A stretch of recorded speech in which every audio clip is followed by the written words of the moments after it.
I tried 20 different ways of reading, and here is what really worked. If you try these hacks, you're going to read 10 times more books, remember most of what you read, and at the same time, develop a lifelong habit of reading. So, watch till the end. There's no denying that reading is a meta skill that can not just help us make sense of the world, it also helps us grow professionally. There's a common saying, all readers may not be leaders, but all leaders are readers. Besides, there are so many researches that suggest the benefits of reading in preventing scary mental illnesses like Alzheimer's and Parkinson's. In my workshops, I often have participants coming to me who need no convincing about reading, but somehow it's really hard to develop this super habit.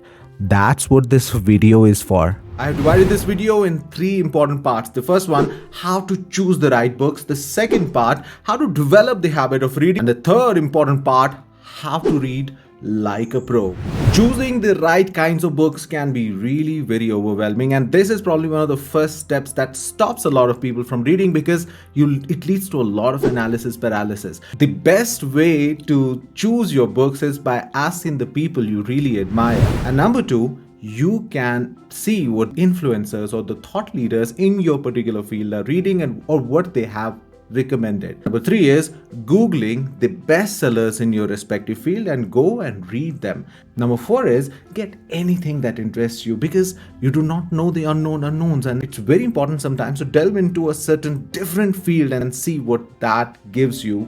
And a lot of wisdom actually comes from really surprising places. And now let's talk about how to develop the habit of reading. The most important essential component is to start small, and then you can set out some specific zone in your home or your office where you read each day, and then set out a specific time of the day where you read. The most important thing, hang out with people who are readers, because your average of 5 people you hang out with, if your friends are readers, you're likely going to read more. You're going to get a lot of book recommendations from them as well. So that's what you should look out for. And now the most important part, how to read like a pro. There is an important first lesson in it. The most important advice that I can give you is that you do not have to worry about finishing books. There are 2 million plus books that are published each year. And by the way, if you're 25 and you continue reading till 80 and finish 1 book a day, you're still going to just make it to around 2,800 books in all these years. So you're not going to even scratch the surface of the number of books that are there in the world.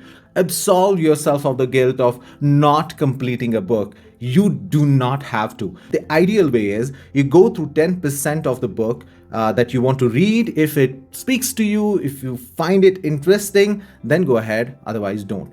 There are lots of advices given on highlighting, writing on the corners of the books, etc. What I would suggest to you, if you want to remember a lot of what you read, is to engage actively with the book. How do you engage actively? Is obviously by taking notes, but not remembering facts, but seeing how this particular lesson is speaking to you given your particular circumstance. So for example, if you're reading about habits, how these habits should be applied in your particular circumstance, and you should engage actively with the thought, with the concept, and it's going to help you remember it for a long time. One easy way by which you can remember a particular topic or a concept for a long time is by teaching it to somebody else, or at least sharing it with somebody else. You're going to sound smarter if you do that, but at the same time, you're going to remember, because repetition gets things remembered. So there is this beautiful way of reading that I recently learned from Naval Ravikant. He said, I do not read books cover to cover. I don't read anymore to complete books. I read to satisfy my genuine intellectual curiosity. And it can be anything. It could be nonsense. It could be history. It could be fiction. It could be science. It could be sci-fi. But I will read for understanding. So a really good book, I will flip through. I won't actually read it consecutively in order, and I won't even necessarily finish it. I'm looking for ideas, things that I don't understand. And when I find something really interesting, I'll reflect on it, I'll research it, and then when I'm bored of it, I'll drop it, or I'll flip to another book. That is what I think is, again, an important way of reading. That way, you can just go through a certain topic or a certain concept and then go ahead and read something else from some other book. You do not necessarily have to read the whole book. So the bottom line is, there are some books that you can repeat many times. There are some books that you can read once. There are others that you can just skim through and see if there are some important lessons that you want to learn from them. And there are some books that happen to be there on the shelf. They beautify your home and you can keep them like that or give them to somebody else. You can also try Audible or reading on Kindle or other devices.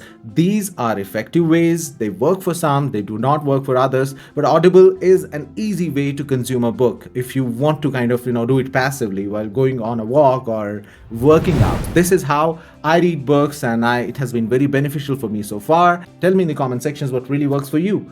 And thanks for watching.